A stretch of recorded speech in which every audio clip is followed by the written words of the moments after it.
ਧੰਨ ਵਾਹਿਗੁਰੂ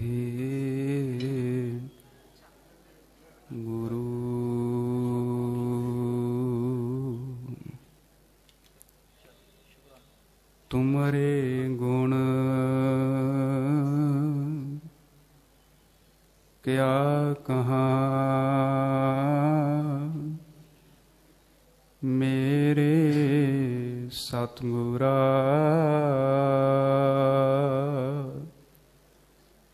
ਜਬ ਗੁਰ ਬੋਲਹਿ ਤਬ ਬਿਸਮ ਹੋਏ ਜਾਏ। ਹਮ ਜੈਸੇ ਅਪਰਾਧੀ ਅਵਰ ਕੋਈ ਰਾਖੈ।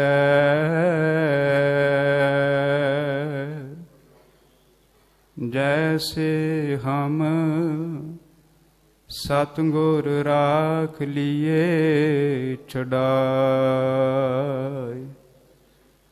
तू गुर पिता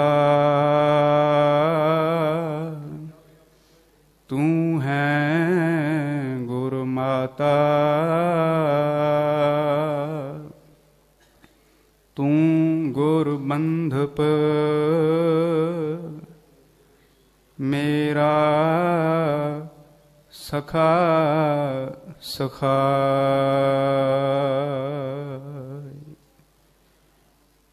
परम सन्मानयोग पतित पावन भगत वत्सल करुणा निधान रबी ज्ञान दे मुजस्मे वालिए कुल आलम अदुती और अजीम सतगुरु धन धन श्री गुरु नानक साहिब महाराज जी ने पावन पवित्र प्रकाश पुरब नूं समर्पित गुरुद्वारा साहिब विखे अज आप जी रात दे दीवान अंदर हाजरी भर रहे हो। आप जी ने इकाग्रता और अदब दे नाल अमृत बाणी का कीर्तन सरवण किया है। आओ धन श्री गुरु नानक साहिब महाराज जी का संखेप जीवन उन्हां दे जीवन दे विचों कुछ उस्तत आप संगत जी दे नाल करन दा यतन करना है। इकाग्रता बख्शिश करदियां सनिमर गुर फतेह प्रवान करो जी। वाहिगुरु जी का खालसा वाहिगुरु जी की फतेह। जदों धन श्री गुरु नानक साहिब महाराज जी दे जीवन की गल करते हाँ ते आम तौर ते असीं राय भोई की तलवंडी तो आरंभ करते हाँ। पर धन श्री गुरु नानक साहिब महाराज जी का जीवन जिला अमृतसर साहिब तहसील तरन तारण साहिब तो आरंभ हुंदा है। जिला अमृतसर साहिब दे विच एक पिंड पैंदा है जिसका नाम है पट्ठे विंड। पट्ठे विंड दे विच भाई शिव नारायण जी रहिंदे ने। भाई शिव नारायण जी दे गृह विखे बाबा राम नारायण जी का जन्म हुंदा है। बाबा राम नारायण जी खिमा करना उन्हां दे बेटे बाबा शिव राम जी की शादी माता बनारसी जी दे नाल हुंदी है। इन्हां दे घर दो बच्चियां दा जन्म हुंदा है। वड्डे दा नाम बाबा कल्याण दास जी रखिया गया, छोटे दा नाम बाबा लालू जी रखिया गया है। बाबा कल्याण दास जी किरतकार दे मसले दे विच अपने इस घर नूं छड्ड के राय भोई दी तलवंडी जाके वस गए ने। राय भोई दी तलवंडी राय भोए दे नाम तो है। पहला इसका नाम रायपुर होया करदा सी, पर जिस वक्त ਰਾਏ ਭੋਏ ਜੋ ਕਿ ਰਾਜਪੂਤ ਖਾਨਦਾਨ ਦੇ ਨਾਲ ਸੰਬੰਧ ਰੱਖਦਾ ਸੀ, ਉਸ ਨੂੰ ਸਰਕਾਰ ਦੇ ਵੱਲੋਂ ਬਹੁਤ ਪਿੰਡਾਂ ਦੀ ਜ਼ਮੀਨ ਜਗੀਰ ਮਿਲੀ ਹੋਈ ਸੀ, ਜਿਸ ਕਰਕੇ ਇਹਨੂੰ ਲੋਕ ਬਹੁਤ ਵੱਡਾ ਪਿੰਡਾਂ ਦਾ ਮਾਲਕ ਆਖਦੇ ਸਨ, ਸ਼ਾਹੂਕਾਰ ਆਖਦੇ ਸਨ। ਇਸ ਦੇ ਘਰ ਦੇ ਵਿੱਚ ਹੀ ਬਾਅਦ ਵਿੱਚ ਰਾਏ ਬੁਲਾਰ ਦਾ ਜਨਮ ਹੋਇਆ। ਬਾਬਾ ਕਲਿਆਣ ਦਾਸ ਜੀ ਇਸ ਨਗਰ ਵਿੱਚ ਵਸੇ ਨੇ ਤੇ ਇਹਨਾਂ ਦਾ ਆਨੰਦ ਕਾਰਜ ਵਿਆਹ ਮਾਤਾ ਤ੍ਰਿਪਤਾ ਜੀ ਦੇ ਨਾਲ ਹੁੰਦਾ ਹੈ। ਮਾਤਾ ਤ੍ਰਿਪਤਾ ਜੀ ਲਾਹੌਰ ਦੇ ਵਿੱਚ ਇੱਕ ਪਿੰਡ ਪੈਂਦਾ ਹੈ ਜਿਸ ਦਾ ਨਾਮ ਹੈ ਚਾਹਲ। ਚਾਹਲ ਪਿੰਡ ਦੇ ਵਿੱਚ ਭਾਈ ਰਾਮਾ ਜੀ ਤੇ ਮਾਤਾ ਸਬਰਾਈ ਜੀ ਰਹਿੰਦੇ ਨੇ। ਉਹਨਾਂ ਦੇ ਘਰ ਦੇ ਵਿੱਚ 3 ਬੱਚਿਆਂ ਦਾ ਜਨਮ ਹੁੰਦਾ ਹੈ। ਸਭ ਤੋਂ ਵੱਡੇ ਨੇ ਮਾਤਾ ਤ੍ਰਿਪਤਾ ਜੀ, ਉਹਨਾਂ ਤੋਂ ਛੋਟੇ ਨੇ ਬੀਬੀ ਲਖੋ ਜੀ। ਫਿਰ ਇੱਕ ਬੱਚੇ ਨੇ ਜਿਨ੍ਹਾਂ ਦਾ ਨਾਮ ਹੈ ਭਾਈ ਕ੍ਰਿਸ਼ਨਾ ਜੀ।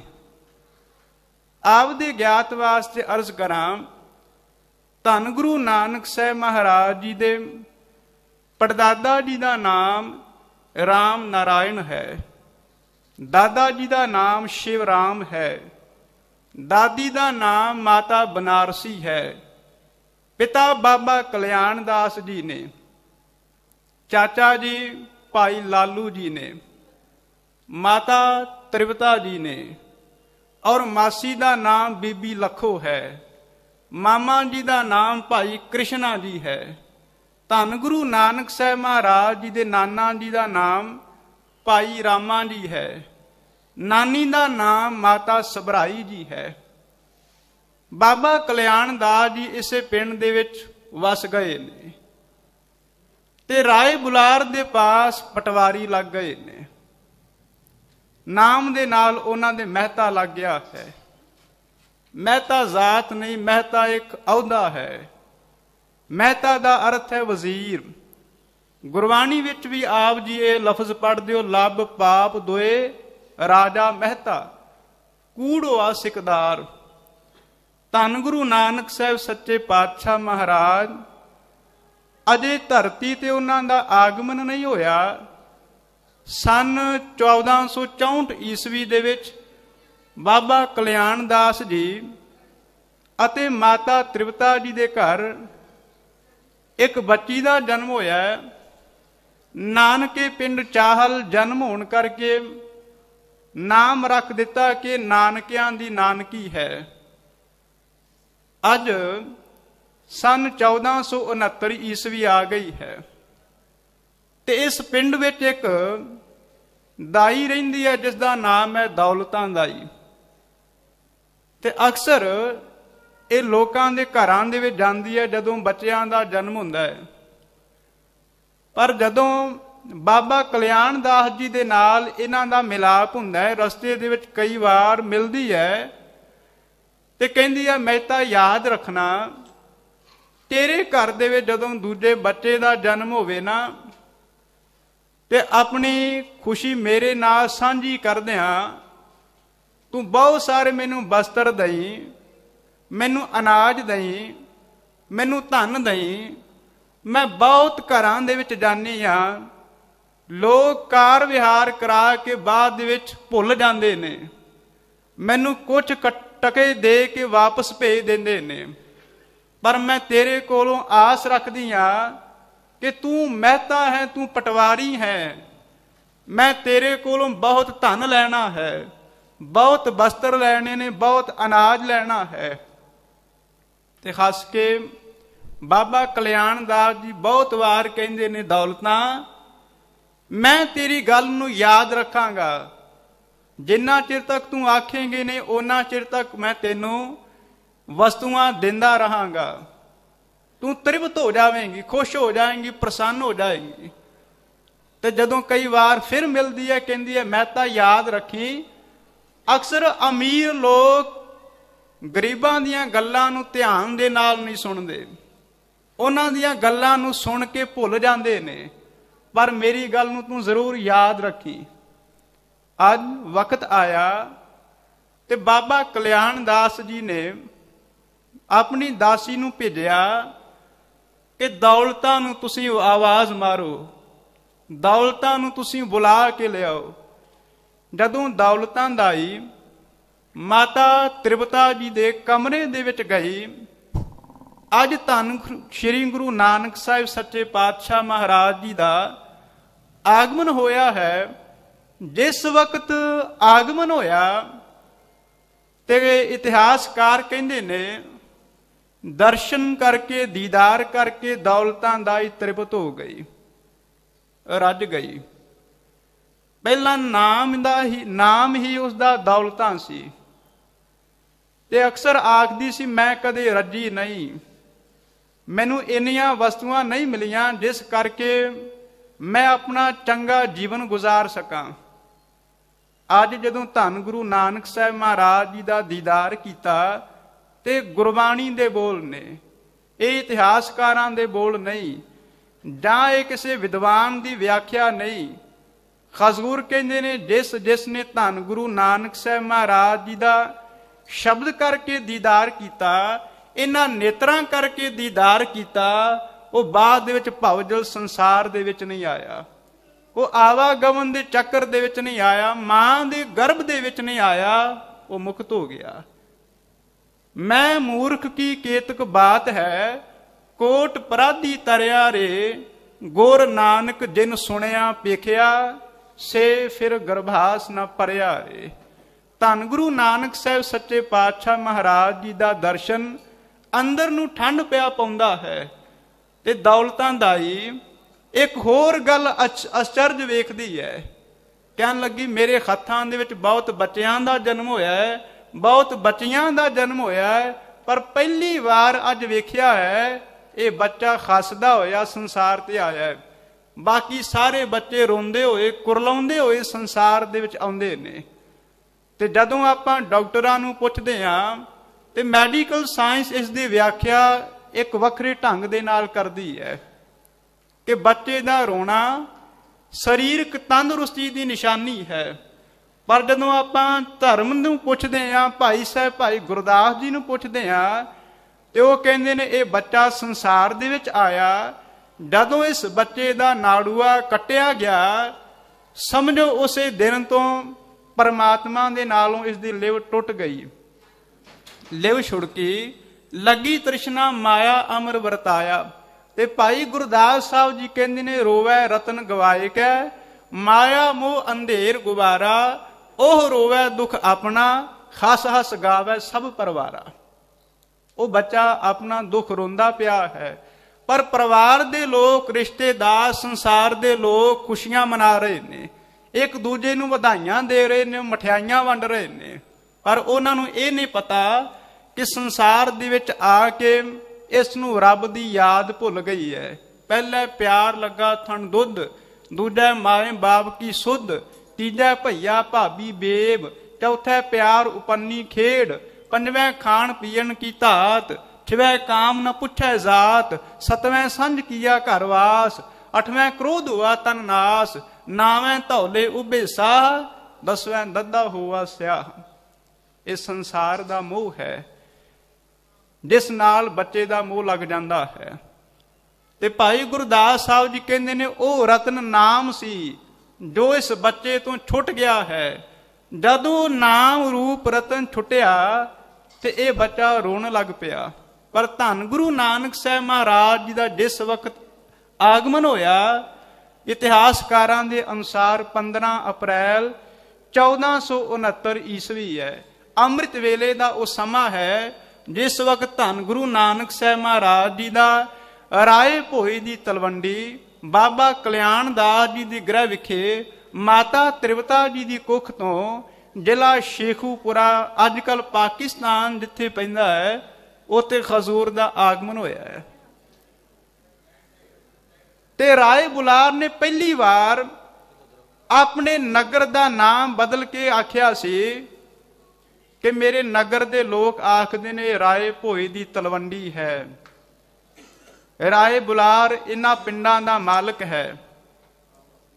ਪਰ ਸੱਚ ਜਾਣਿਓ, ਇਹ ਜੋ ਤਲਵੰਡੀ ਹੈ ਗੁਰੂ ਨਾਨਕ ਸਾਹਿਬ ਜੀ ਦੇ ਕਰਕੇ ਵਸਦੀ ਹੈ। ਗੁਰੂ ਨਾਨਕ ਸਾਹਿਬ ਸੱਚੇ ਪਾਤਸ਼ਾਹ ਮਹਾਰਾਜ ਜਿਸ ਵਕਤ ਇਸ ਨਗਰ ਦੇ ਵਿੱਚ ਚੱਲਦੇ ਨੇ, ਇਹਨਾਂ ਆਮ ਲੋਕਾਂ ਨੂੰ ਆਪਣੇ ਗਲੇ ਦੇ ਨਾਲ ਲਾਉਂਦੇ ਨੇ, ਉਹਨਾਂ ਨੂੰ ਉਪਦੇਸ਼ ਕਰਦੇ ਨੇ, ਨੀਵਿਆਂ ਨੂੰ ਉੱਚਾ ਉਠਾਉਂਦੇ ਨੇ। ਇਸ ਤਰ੍ਹਾਂ ਲੱਗਦਾ ਹੈ ਜਿਵੇਂ ਇਸ ਸਾਰੇ ਨਗਰ ਦਾ ਭਲਾ ਹੋ ਰਿਹਾ ਹੋਵੇ। ਤੇ ਗੁਰੂ ਨਾਨਕ ਸਾਹਿਬ ਮਹਾਰਾਜ ਜੀ ਦੀ ਕਿਰਪਾ ਦੇ ਸਦਕਾ ਇਹ ਮੇਰਾ ਨਗਰ ਵਸਦਾ ਹੈ, ਮੇਰਾ ਸ਼ਹਿਰ ਵਸਦਾ ਹੈ। ਤੇ ਪਹਿਲੀ ਵਾਰ ਉਸਨੇ ਆਖਿਆ ਸੀ ਇਹ ਰਾਏ ਭੋਏ ਦੀ ਤਲਵੰਡੀ ਨਹੀਂ, ਇਹ ਨਾਨਕਿਆਣਾ ਹੈ। ਪੁਰਾਣਾ ਨਾਮ ਨਾਨਕਿਆਣਾ ਹੈ। ਅੱਜ ਕੱਲ ਆਪਾਂ ਨਨਕਾਣਾ ਸਾਹਿਬ ਆਖਦੇ ਹਾਂ। ਦੋ ਲਫ਼ਜ਼ਾਂ ਤੋਂ ਮਿਲ ਕੇ ਬਣਿਆ ਨਾਨਕ ਅਯਨ। ਅਯਨ ਤੋਂ ਭਾਵ ਹੈ ਘਰ। ਗੁਰੂ ਨਾਨਕ ਸਾਹਿਬ ਮਹਾਰਾਜ ਜੀ ਦਾ ਆਪਣਾ ਘਰ, ਜਿੱਥੇ ਗੁਰੂ ਨਾਨਕ ਸਾਹਿਬ ਮਹਾਰਾਜ ਜੀ ਦੀ ਆਮਦ ਹੋਈ ਹੈ। ਧੰਨ ਗੁਰੂ ਨਾਨਕ ਸਾਹਿਬ ਸੱਚੇ ਪਾਤਸ਼ਾਹ ਮਹਾਰਾਜ, ਜਿਨ੍ਹਾਂ ਦੇ ਬਾਰੇ ਵੱਖ-ਵੱਖ ਵਿਦਵਾਨਾਂ ਨੇ ਵਡਿਆਈ ਕੀਤੀ ਹੈ, ਵੱਖਰੇ ਵੱਖਰੇ ਢੰਗ ਦੇ ਨਾਲ ਪੇਸ਼ ਕੀਤਾ ਹੈ। ਜੋ ਸੰਸਾਰਕ ਨਜ਼ਰੀਏ ਤੋਂ ਦੇਖਦਾ ਹੈ, ਉਹ ਕਹਿੰਦਾ ਗੁਰੂ ਨਾਨਕ ਸਾਹਿਬ ਮਹਾਰਾਜ ਜੀ ਦੇ ਵਰਗਾ ਕੋਈ ਸਮਾਜ ਸੁਧਾਰਕ ਨਹੀਂ, ਕੋਈ ਕ੍ਰਾਂਤੀਕਾਰੀ ਨਹੀਂ, ਕੋਈ ਇਨਕਲਾਬੀ ਨਹੀਂ। ਪਰ ਜਦੋਂ ਆਪਾਂ ਧੰਨ ਸ਼੍ਰੀ ਗੁਰੂ ਗ੍ਰੰਥ ਸਾਹਿਬ ਮਹਾਰਾਜ ਜੀ ਨੂੰ ਪੜ੍ਹਦੇ ਆ ਨਾ, ਜਿਨ੍ਹਾਂ ਨੂੰ ਆਖਦੇ ਆ ਕਿ ਸ਼ਬਦ ਗੁਰੂ ਨੇ, ਔਰ ਰਹਿੰਦੀ ਦੁਨੀਆ ਤੱਕ ਇਹ ਸ਼ਬਦ ਰਹੇਗਾ। ਧੰਨ ਸ਼੍ਰੀ ਗੁਰੂ ਗ੍ਰੰਥ ਸਾਹਿਬ ਮਹਾਰਾਜ ਦਾ ਇੱਕ ਇੱਕ ਬੋਲ ਸੱਚ ਹੈ। ਸਤਿਗੁਰ ਕੀ ਬਾਣੀ ਸਤ ਸਰੂਪ ਹੈ। ਇਹ ਬਾਣੀ ਸਤ ਸਰੂਪ ਹੈ, ਧੁਰ ਕੀ ਬਾਣੀ ਹੈ। ਤੇ ਗੁਰੂ ਗ੍ਰੰਥ ਸਾਹਿਬ ਮਹਾਰਾਜ ਦੇ ਵਿੱਚੋਂ ਆਪਾਂ ਗੁਰੂ ਨਾਨਕ ਸਾਹਿਬ ਮਹਾਰਾਜ ਜੀ ਦਾ ਦਰਸ਼ਨ ਕਰੀਏ ਤੇ ਗੁਰੂ ਅਰਜਨ ਸਾਹਿਬ ਮਹਾਰਾਜ ਜੀ ਕਹਿੰਦੇ ਨੇ ਮੈਨੂੰ ਕੋਈ ਗਿਆਨ ਦੀ ਸਮਝ ਨਹੀਂ, ਮੇਰਾ ਕੋਈ ਸ਼ਬਦ ਵਿੱਚ ਧਿਆਨ ਨਹੀਂ ਲੱਗਦਾ, ਪਰਮਾਤਮਾ ਦੇ ਸਿਮਰਨ ਦੇ ਵਿੱਚ ਧਿਆਨ ਨਹੀਂ ਲੱਗਦਾ। ਤੇ ਹਜ਼ੂਰ ਕਹਿੰਦੇ ਨੇ ਮੈਂ ਕੇਵਲ ਇੱਕੋ ਗੱਲ ਜਾਣਦਾ ਹਾਂ ਕਿ ਇਸ ਕਲ ਯੁੱਗ ਦੇ ਵਿੱਚ ਧੰਨ ਗੁਰੂ ਨਾਨਕ ਸਾਹਿਬ ਮਹਾਰਾਜ ਜੀ ਦੇ ਵਰਗਾ ਕੋਈ ਵੱਡਾ ਪੁਰਖ ਨਹੀਂ ਹੈ। ਗਿਆਨ ਧਿਆਨ ਕਿਛ ਕਰਮ ਨਾ ਜਾਣਾ, ਸਾਰ ਨਾ ਜਾਣਾ ਤੇਰੀ, ਸਭ ਤੇ ਵੱਡਾ ਸਤਿਗੁਰ ਨਾਨਕ ਜਿਨ ਕਲ ਰਾਖੀ ਮੇਰੀ। ਗੁਰੂ ਨਾਨਕ ਸਾਹਿਬ ਮਹਾਰਾਜ ਜੀ ਤੋਂ ਪਹਿਲਾਂ ਵੀ ਅਕਸਰ ਬਹੁਤ ਸਾਰੇ ਵਲੀ ਹੋਏ ਨੇ, ਨਬੀ ਹੋਏ ਨੇ, ਦੇਵਤੇ ਹੋਏ ਨੇ, ਪੈਗੰਬਰ ਹੋਏ ਨੇ, ਅਵਤਾਰ ਹੋਏ ਨੇ, ਪੀਰ ਹੋਏ ਨੇ, ਪਰ ਗੁਰੂ ਨਾਨਕ ਸਾਹਿਬ ਮਹਾਰਾਜ ਸਭ ਤੋਂ ਵੱਡੇ ਕਿਉਂ ਨੇ? ਮੁਸਲਮਾਨ ਸ਼ਾਇਰ ਅੱਲਾ ਯਾਰ ਖਾਂ ਜੋਗੀ ਨੂੰ ਆਪਾਂ ਜਦੋਂ ਪੜ੍ਹੀਏ ਤੇ ਅੱਲਾ ਯਾਰ ਖਾਂ ਜੋਗੀ ਕਹਿੰਦੇ ਨੇ यूं तो बहुत पारसा हुए हैं इस जहां में, बहुत से रहनुमा हुए हैं इस जहां में, वली नबी देवता हुए हैं इस जहां में, जिन्हें भेजता है खुदा इस जहां में, फकत उनके पैरों ने मानते हैं, मगर तुमको सारे गुरु जानते हैं। बहुत सारे देवते होए ने, पर उन्हां सारियां ने परमात्मा दे नाल नहीं जोड़िया। सब ने ये आख्या कि मैं ही खुदा हाँ, मैं ही परमात्मा हाँ। कलगीधर पातशाह महाराज ने उन्होंने आख्या महादेव अचुत कहायो, विष्णु आप ही को ठहरायो, ब्रह्मा पार ब्रह्म खाना, प्रभु को प्रभु न किन्हू जाना। गुरु नानक साहब महाराज ये आखदे ने एक ओंकार, वो परमात्मा एक है, अदुੱਤੀ है। अदुੱਤੀ तो भाव है उसकी तुलना किसी दे नाल नहीं, वो अपने वर्गा आप है। जैसा तू तैसा तू ही, क्या उपमा दीजै। तेरी उपमा तेरी तुलना तेरी तशबीह किसी संसार की वस्तु के नाल दिती ही नहीं जा सकती। इस करके गुरु नानक साहब महाराज जी वड्डे ने, अपने आप नूं गुरु नानक साहब महाराज गुरु भी नहीं आखदे। वो कहंदे ने मैं ते उस खुदा दा परमात्मा दा दुनिया दे विच पैगाम देण दे लई आया हाँ। ये गल भागवत गीता ने भी आखी है कि जदों जदों संसार दे विच अधर्म की प्रधानता हो जाती है, झूठ की प्रधानता हो जाती है, रिश्वत की प्रधानता हो जाती है, अत्याचार वध जाता है, धर्म का नामो निशान मिट जाता है, इस मनुख जाति दे विच वितकरे वध जाते ने, उदों वो परमात्मा अपने किसी प्यारे नूं संसार दे विच भेजदा है। यदा यदा हे धर्मस्य गिलानिर्भवति भारत, अवयुत्थानम धर्मस्य तदात्मानं सृजाम्यहम्। ਇਸ ਨਾਲ ਇਸਲਾਮ ਨੇ ਵੀ ਸਹਿਮਤੀ ਜਤਾਈ ਹੈ। ਇਸਲਾਮ ਦਾ ਪਾਕ ਗ੍ਰੰਥ ਹੈ ਕੁਰਾਨ ਸ਼ਰੀਫ, ਤੇ ਕੁਰਾਨ ਸ਼ਰੀਫ ਦੇ ਵੀ ਇਹ ਪਾਕ ਬੋਲ ਨੇ, ਵ ਮਾ ਅਰਸਲਾਨਾ ਮਿਰਸੁਲਿਨ ਇਲਾ ਬਿਲਿਸਾਨੇ ਕੌਮ ਹੀ ਲਿਉ ਬੈਨਾਲ ਹੁਮ। ਇਸ ਦਾ ਅਰਥ ਹੈ ਕਿ ਜਦੋਂ ਜਦੋਂ ਸੰਸਾਰ ਦੇ ਵਿੱਚ ਗੁਨਾਹ ਜ਼ਿਆਦਾ ਵੱਧ ਜਾਂਦੇ ਨੇ, ਉਦੋਂ ਖੁਦਾ ਉਹ ਅੱਲਾਹ ਪਾਕ ਆਪਣੇ ਕਿਸੇ ਪੈਗੰਬਰ ਨੂੰ ਸੰਸਾਰ ਦੇ ਵਿੱਚ ਇਸ ਰੂਹੇ ਜ਼ਮੀਨ ਤੇ ਭੇਜਦਾ ਹੈ। ਧੰਨ ਸ਼੍ਰੀ ਗੁਰੂ ਗ੍ਰੰਥ ਸਾਹਿਬ ਮਹਾਰਾਜ ਜੀ ਨੇ ਇਸ ਦੀ ਵਿਆਖਿਆ ਇਸ ਢੰਗ ਨਾਲ ਕੀਤੀ ਹੈ, ਜਨਮ ਮਰਨ ਦੋਹੂ ਮੈਂ ਨਾਹੀ ਜਨ ਪਰ ਉਪਕਾਰੀ ਆਏ, ਜੀ ਦਾਨ ਦੇ ਭਗਤੀ ਲਾਇਨ ਹਰ ਸਿਉ ਲੈਣ ਮਿਲਾਏ। ਜੋ ਰੱਬੀ ਪਿਆਰੇ ਇਸ ਸੰਸਾਰ ਦੇ ਵਿੱਚ ਆਉਂਦੇ ਨੇ, ਉਹ ਜਨਮ ਮਰਨ ਦੇ ਵਿੱਚ ਨਹੀਂ, ਆਪਣੀ ਇੱਛਾ ਦੇ ਨਾਲ, ਮਰਜ਼ੀ ਦੇ ਨਾਲ ਇਸ ਸੰਸਾਰ ਦੇ ਵਿੱਚ ਸੰਸਾਰ ਦਾ ਭਲਾ ਕਰਨ ਦੀ ਖਾਤਰ ਆ ਜਾਂਦੇ ਨੇ।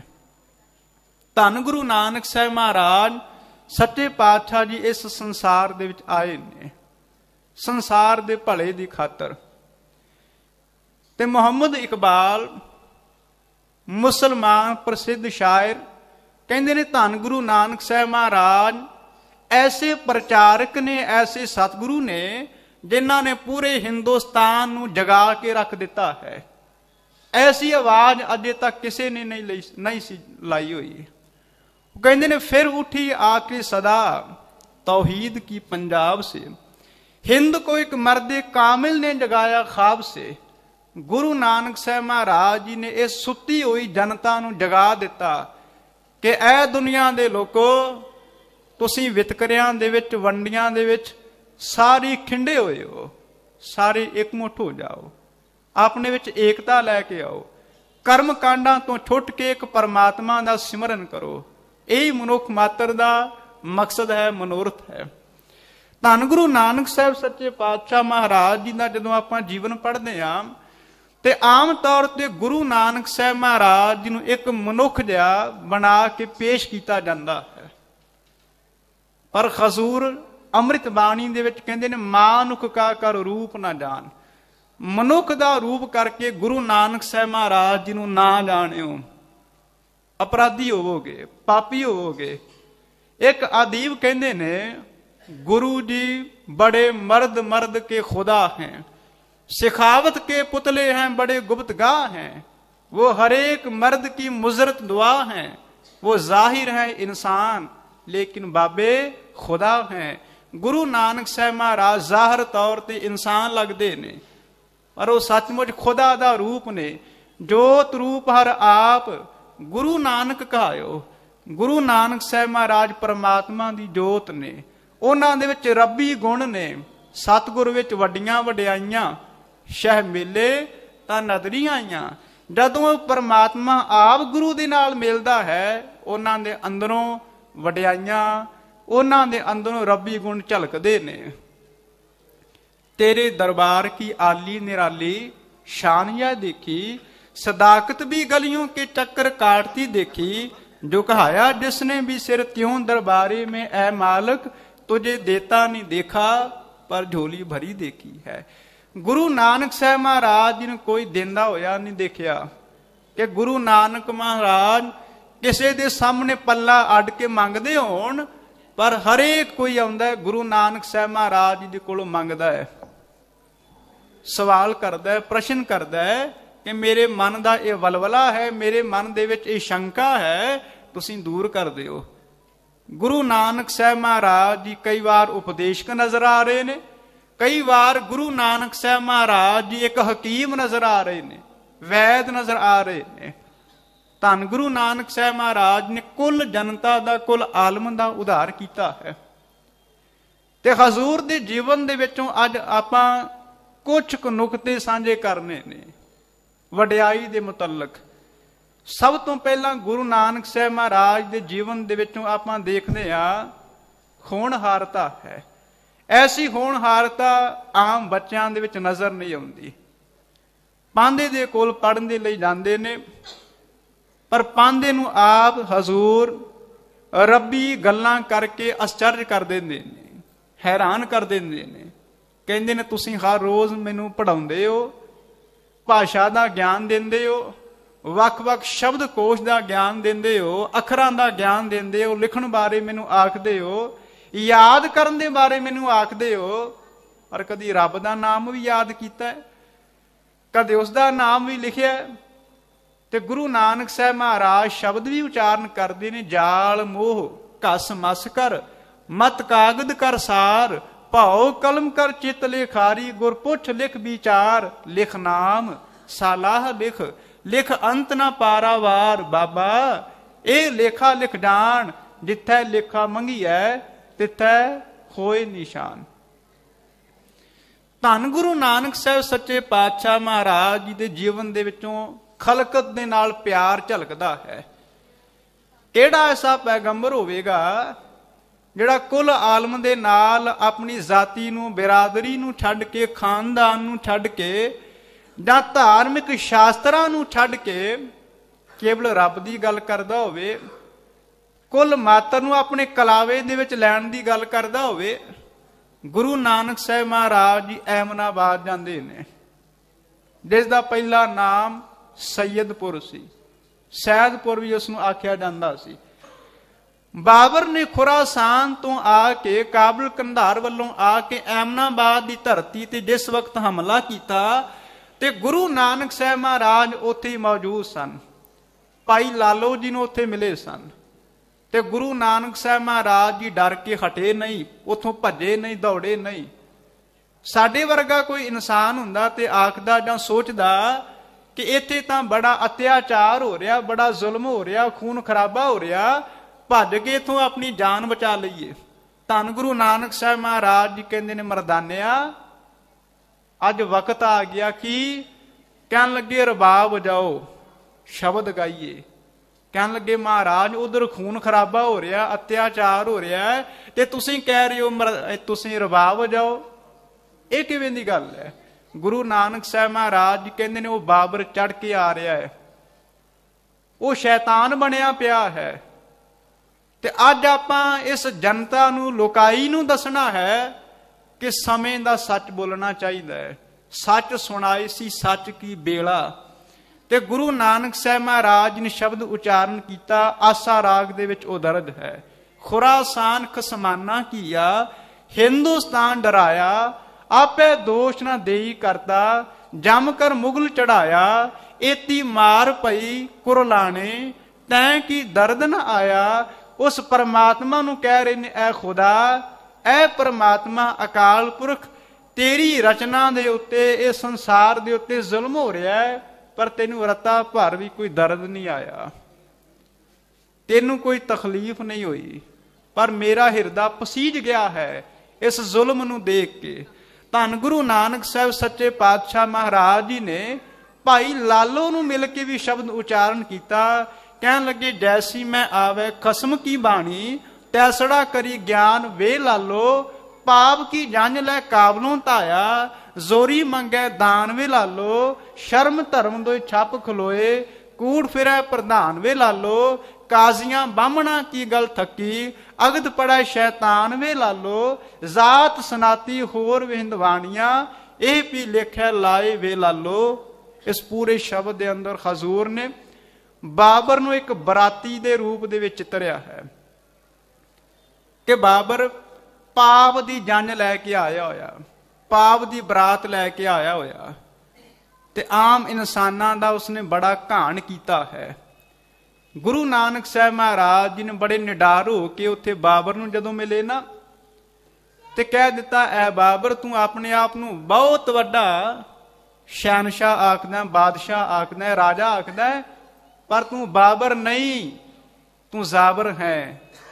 ਕਿਹੜਾ ਐਸਾ ਹੋ ਸਕਦਾ ਹੈ ਜਿਹੜਾ ਕਿਸੇ ਬਾਦਸ਼ਾਹ ਦੇ ਮੂੰਹ ਤੇ ਆਕੇ ਤੂੰ ਬਾਬਰ ਨਹੀਂ, ਤੂੰ ਜ਼ਾਬਰ ਹੈ, ਤੂੰ ਜ਼ੁਲਮ ਕਰਨ ਵਾਲਾ ਹੈ।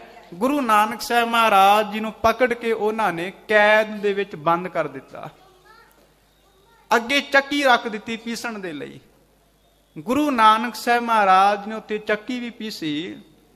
ਜਦੋਂ ਗੁਰੂ ਨਾਨਕ ਸਾਹਿਬ ਮਹਾਰਾਜ ਸੱਚੇ ਪਾਤਸ਼ਾਹ ਜੀ ਬਾਬਰ ਦੀ ਕੈਦ ਦੇ ਵਿੱਚੋਂ ਬਾਹਰ ਆਏ, ਤੇ ਗੁਰੂ ਨਾਨਕ ਸਾਹਿਬ ਮਹਾਰਾਜ ਫਿਰ ਚੱਲ ਪਏ ਨੇ ਸੰਸਾਰ ਦੇ ਉਧਾਰ ਦੇ ਲਈ। ਇਹ ਖਲਕਤ ਦੇ ਨਾਲ ਪਿਆਰ ਝਲਕਦਾ ਹੈ। ਤੇ ਜਦੋਂ ਭਾਈ ਸਾਹਿਬ ਭਾਈ ਗੁਰਦਾਸ ਸਾਹਿਬ ਜੀ ਨੂੰ ਪੜ੍ਹਦੇ ਆ ਤੇ ਉਹ ਕਹਿੰਦੇ ਨੇ, ਪਹਿਲਾਂ ਬਾਬੇ ਪਾਇਆ ਬਖਸ਼ਦਰ, ਪਿੱਛੋਂ ਦੇ ਫਿਰ ਘਾਲ ਕਮਾਈ, ਰੇਤ ਅਕ ਆਹਾਰ ਕਾ ਰੋੜਾਂ ਦੀ ਗੁਰ ਕਰੀ ਵਿਛਾਈ, ਭਾਰੀ ਕਰੀ ਤਪੱਸਿਆ ਵੱਡੇ ਭਾਗ ਹਰਸਿਓ ਬਣ ਆਈ, ਬਾਬਾ ਪੈਦਾ ਸੱਚਖੰਡ, ਨੌ ਨਿਧ ਨਾਮ ਗਰੀਬੀ ਪਾਈ, ਬਾਬਾ ਦੇਖਿਆ ਧਿਆਨ ਧਰ, ਜਲਤੀ ਸਾ ਪ੍ਰਿਥਵੀ ਦਿਸ਼ ਆਈ, ਬਾਝੋਂ ਗੁਰੂ ਗੁਵਾਰ ਹੈ ਕਰਦੀ ਸੁਣੀ ਲੁਕਾਈ, ਬਾਬੇ ਭੇਖ ਬਣਾਇਆ, ਉਦਾਸੀ ਕੀ ਰੀਤ ਚਲਾਈ, ਚੜਿਆ ਸੋਧਨ ਧਰਤ ਲੁਕਾਈ। ਗੁਰੂ ਨਾਨਕ ਸਾਹਿਬ ਮਹਾਰਾਜ ਅੰਮ੍ਰਿਤ ਵੇਲੇ ਉੱਠ ਕੇ ਹਰ ਰੋਜ਼ ਇਹ ਅਰਦਾਸ ਕਰਦੇ ਨੇ, ਜਗਤ ਜਲੰਦਾ ਰੱਖ ਲੈ ਆਪਣੀ ਕਿਰਪਾ ਧਾਰ, ਜਿਤ ਦੁਆਰਾ ਉਭਰੈ ਤਿੱਤੈ ਲੈ ਉਬਾਰ। ਕੇਵਲ ਕਹਿੰਦੇ ਨਹੀਂ, ਉਹ ਬਚਨ ਦੇ ਸੂਰਮੇ ਨੇ, ਉਹ ਕਰਦੇ ਵੀ ਨੇ। ਅੱਜ ਚੱਲ ਪਏ ਤੇ ਹੈਰਾਨੀ ਦੀ ਗੱਲ ਇਹ ਹੋਈ, ਲੋਕ ਵੇਖ ਰਹੇ ਨੇ ਗੁਰੂ ਨਾਨਕ ਸਾਹਿਬ ਮਹਾਰਾਜ ਜੀ ਦੇ ਨਾਲ ਇੱਕ ਮਿਰਾਸੀ ਜ਼ਾਤ ਦਾ ਮਰਦਾਨਾ ਉਹਨਾਂ ਦੇ ਨਾਲ ਸਾਥੀ ਬਣ ਕੇ ਚੱਲ ਪਿਆ, ਤੇ ਕਈਆਂ ਨੇ ਉਪਹਾਸ ਵੀ ਕੀਤਾ। ਗੁਰੂ ਨਾਨਕ ਸਾਹਿਬ ਜੀ ਨੂੰ ਕਹਿੰਦੇ ਨੇ ਕੁਰਾਈਆ ਚੱਲ ਪਿਆ ਜੇ, ਤੇ ਭਾਈ ਮਰਦਾਨਾ ਜੀ ਨੂੰ ਕਹਿੰਦੇ ਨੇ ਇਸ ਡੂਬ ਨੂੰ ਹੋਰ ਕੋਈ ਕੰਮ ਨਹੀਂ ਹੈ, ਇਹ ਕੁਰਾਈਏ ਦੇ ਨਾਲ ਤੁਰਿਆ ਫਿਰਦਾ ਹੈ। ਐਵੇਂ ਜੰਗਲਾਂ ਦੇ ਵਿੱਚ ਬੀਆਬਾਨ ਇਲਾਕੇ ਦੇ ਵਿੱਚ ਤੁਰੇ ਫਿਰਦੇ ਨੇ, ਕਈ ਵਾਰ ਪਹਾੜਾਂ ਦੀਆਂ ਕੰਦਰਾਂ ਦੇ ਵਿੱਚ ਗੁਫਾਵਾਂ ਦੇ ਵਿੱਚ ਤੁਰੇ ਫਿਰਦੇ ਨੇ। ਭਾਈ ਮਰਦਾਨਾ ਸਾਹਿਬ ਜੀ ਨੂੰ ਉਹਨਾਂ ਨੇ ਕੁਰਾਈਏ ਦਾ ਡੂਮ ਆਖਿਆ, ਪਰ ਗੁਰੂ ਨਾਨਕ ਸਾਹਿਬ ਮਹਾਰਾਜ ਨੇ ਕਦੇ ਵੀ ਉਹਨਾਂ ਨੂੰ ਦੁਰਕਾਰਿਆ ਨਹੀਂ। ਅੱਜ ਤੱਕ ਪੂਰੇ ਸੰਸਾਰ ਦਾ ਆਪਾਂ ਇਤਿਹਾਸ ਪੜ੍ਹੀਏ ਤੇ ਵੱਡੇ ਵੱਡੇ ਪੈਗੰਬਰਾਂ ਨੇ ਅਵਤਾਰਾਂ ਨੂੰ ਦੁਰਕਾਰਿਆ ਹੈ, ਸ਼ੂਦਰਾਂ ਨੂੰ ਦੁਰਕਾਰਿਆ ਹੈ, ਅਖੌਤੀ ਨੀਵੀਂ ਜ਼ਾਤ ਵਾਲਿਆਂ ਨੂੰ ਹਮੇਸ਼ਾ ਪਰੇ ਹੀ ਸੁੱਟਿਆ ਹੈ। ਤੇ ਮੈਂ ਮਹਿਰੌਲੀ ਇੱਕ ਦਿਨ ਗਿਆ, ਉੱਥੇ ਬਾਬਾ ਫਰੀਦ ਸਾਹਿਬ ਜੀ ਦੇ ਉਸਤਾਦ ਮੁਰਸ਼ਿਦ ਨੇ, ਉਹਨਾਂ ਦੀ ਕਬਰ ਹੈ, ਉਹਨਾਂ ਦੀ ਮਜ਼ਾਰ ਹੈ, ਤੇ ਬਾਹਰ ਬੋਰਡ ਲੱਗਾ ਹੋਇਆ ਸੀ, ਉੱਥੇ ਲਿਖਿਆ ਹੋਇਆ ਸੀ ਇੱਥੇ ਇਸਤਰੀਆਂ ਦਾ ਤੇ ਬੱਚਿਆਂ ਦਾ ਜਾਣਾ ਮਨਾ ਹੈ। ਇਹ ਜੋ ਵਿਤਕਰਾ ਇਸਲਾਮ ਦੇ ਵਿੱਚ ਲੰਮੇ ਸਮੇਂ ਤੋਂ ਚੱਲਿਆ ਆ ਰਿਹਾ ਹੈ, ਔਰ ਹਜ਼ਾਰਾਂ ਸਾਲਾਂ ਤੋਂ ਇਸ ਹਿੰਦੁਸਤਾਨ ਦੇ ਵਿੱਚ ਸ਼ੂਦਰਾਂ ਦੇ ਨਾਲ ਵਿਤਕਰਾ ਕੀਤਾ ਜਾਂਦਾ ਰਿਹਾ, ਪਰ ਗੁਰੂ ਨਾਨਕ ਸਾਹਿਬ ਮਹਾਰਾਜ ਜੀ ਤੋਂ ਵਾਰ-ਵਾਰ ਕੁਰਬਾਨ ਜਾਈਏ, ਜਿਨ੍ਹਾਂ ਨੇ ਇਹ ਗੱਲ ਆਖੀ ਕਿ ਮੈਂ ਗੁਣਾਂ ਨੂੰ ਦੇਖਾਂਗਾ, ਮੈਂ ਰੰਗ ਨੂੰ ਨਹੀਂ ਦੇਖਾਂਗਾ, ਮੈਂ ਜ਼ਾਤ ਨੂੰ ਨਹੀਂ ਦੇਖਾਂਗਾ, ਮੈਂ ਕਿਰਤ ਨੂੰ ਨਹੀਂ ਦੇਖਾਂਗਾ, ਕਿੱਤੇ ਨੂੰ ਨਹੀਂ ਦੇਖਾਂਗਾ। ਉਹ ਕਹਿੰਦੇ ਨੇ ਨੀਚਾਂ ਅੰਦਰ ਨੀਚ ਜ਼ਾਤ, ਨੀਚੀ ਹੂੰ ਅਤ ਨੀਚ, ਨਾਨਕ ਤਿਨ ਕੈ ਸੰਗ ਸਾਧ ਵੱਡਿਆਂ ਸਿਉ ਕਿਆ ਰੀਸ, ਜਿੱਥੈ ਨੀਚ ਸੰਭਾਲੀਆਂ ਤਿੱਥੈ ਨਦਰ ਤੇਰੀ ਬਖਸ਼ੀਸ਼।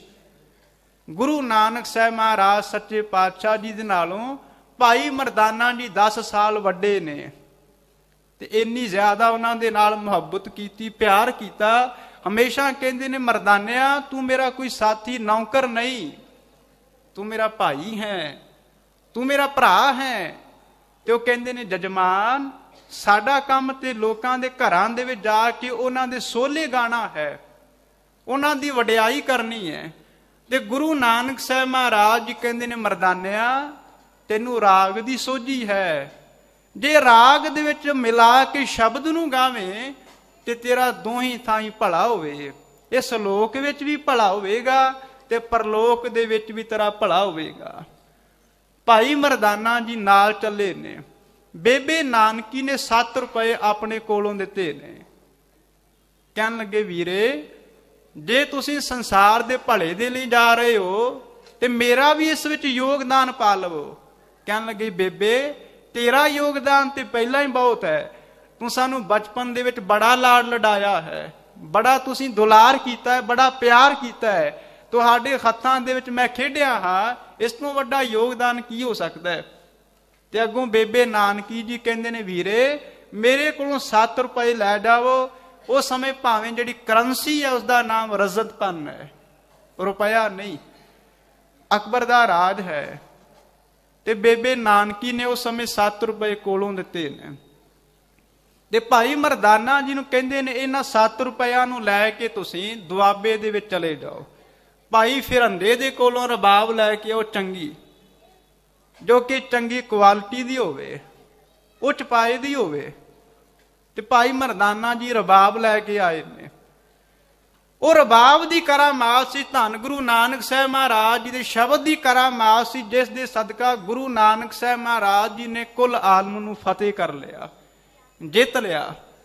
ਪ੍ਰਿੰਸੀਪਲ ਗੰਗਾ ਸਿੰਘ ਜੀ ਸ਼ਹੀਦ ਸਿੱਖ ਮਿਸ਼ਨਰੀ ਕਾਲਜ ਅੰਮ੍ਰਿਤਸਰ ਸਾਹਿਬ ਦੇ ਪ੍ਰਿੰਸੀਪਲ, ਉਹਨਾਂ ਨੇ ਬਹੁਤ ਸੁੰਦਰ ਕਾਵਿ ਲਿਖਿਆ ਹੈ। ਉਹ ਕਹਿੰਦੇ ਨੇ, ਘੱਲ ਕੇ ਫਿਰਨ ਦੇ ਢਿੱਗ ਰਬਾਬ ਸੀ ਮੰਗਾਇਆ ਪਹਿਲਾਂ, ਆਪ ਹੀ ਸਿਖਾਇਆ ਉਹ ਨਾ ਆਉਂਦਾ ਨਾ ਬਜਾਨਾ ਸੀ। ਚਾਰੇ ਕੁੰਡੀ ਤਾਰ ਵੱਜੀ ਜੰਗਲੀ ਪਹਾੜੀ ਥਲੀ, ਸੁਣੀ ਹੋਇਆ ਪਾਰ ਰਿਹਾ ਆਵਣ ਨਾ ਜਾਨਾ ਸੀ। ਸੱਜਣ ਜੇ ਠੱਗ ਜਗ ਲੋਧੀ ਜੇ ਕਾਬਰਾ ਨੇ, ਬਾਬਰ ਜੇ ਜ਼ਾਬਰਾ ਨੇ ਸੁਣਿਆ ਤਰਾਨਾ ਸੀ। ਬਾਬੇ ਦਾ ਰਬਾਬੀ ਰੱਬ ਆਬੀ ਭਿੰਨੀ ਤਾਰ ਜੀ ਦੀ, ਨਾਮ ਮਰਦਾਨਾ ਜਗ ਤਾਰ ਨੇ ਬਹਾਨਾ ਸੀ। ਧੰਨ ਗੁਰੂ ਨਾਨਕ ਸਾਹਿਬ ਮਹਾਰਾਜ ਜੀ ਦੇ ਨਾਲ ਭਾਈ ਮਰਦਾਨਾ ਜੀ ਚੱਲਦੇ ਨੇ, ਤੇ ਇਤਿਹਾਸਕਾਰ ਆਮ ਤੌਰ ਤੇ ਉਹਨਾਂ ਨੂੰ ਆਮ ਜਾਂ ਮਨੁੱਖ ਪੇਸ਼ ਕਰਦੇ ਨੇ ਕਿ ਮਰਦਾਨੇ ਨੂੰ ਭੁੱਖ ਲੱਗ ਗਈ, ਉਹਨਾਂ ਦੇ ਨਾਲ ਲੜ ਪਏ। ਭਾਈ ਮਰਦਾਨਾ ਜੀ ਨੂੰ ਪਿਆਸ ਲੱਗ ਗਈ ਤੇ ਗੁਰੂ ਨਾਨਕ ਸਾਹਿਬ ਮਹਾਰਾਜ ਜੀ ਦੇ ਨਾਲ ਨਾਰਾਜ਼ ਹੋ ਗਏ।